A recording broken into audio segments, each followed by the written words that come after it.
Saatlı rayonunda son illər görülən kompleks meliorativ tədbirlər əkin sahələrində məhsul bolluğuna səbəb olub. Dövlət Su Ehtiyatları Agentliyinin tabeliyində olan Saatlı Su Meliorasiya Sistemlərinin İstismar İdarəsi tərəfindən torpaq məcralı kanallarda su itkisinin qarşısını almaq məqsədi ilə betonlaşma işləri nəzərdə tutulub ki, aşağı Muğan sistemi üzrə kanalların betonlaşması dövlət proqramına salınıb və hazırda işlərə start verilib. İşlər yekunlaşdıqdan sonra ətraf ərazilərdə 27 min hektara yaxın sahənin suvarılması yaxşılaşacaq. Kanalın beton üzlüyü ilə əvəzlənməsi su itkisini də minimuma indirəcək.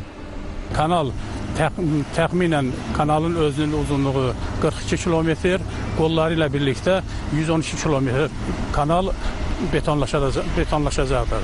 Bu da su itkisinin qarşısını almaq və əhalini su ilə mütəmadi olaraq təmin etmək üçün tam yararlı olacaqdır. Hal-hazırda gördüyümüz yerdə bərpa işləri gedir. Bu işlər demək qabaqcıl tədbirlər görülür, alternativ kanal çəkilib, əhali su ilə təmin olunur. Saatlı rayonunda 2026-cı ilin əvvəlindən indiyədək bütün suvarma mənbələrindən su götürülərək ayrıcılardan təsərrüfatlara verilib. Həmin su ilə 43.278 hektar ərazi suvarılıb. Saatlı Su Meliorasiya Sistemlərinin İstismar İdarəsi suyun əkin sahələrinə itkisiz və maneəsiz çatdırılması üçün hazırda torpaq məcralı suvarma kanallarında texnikaların köməyi ilə lildən təmizləmə işlərini davam etdirir. Bundan başqa kollektor drenaj şəbəkələri də lildən təmizlənir ki, bu da torpaqlarda şoranlaşmanın qarşısını alır.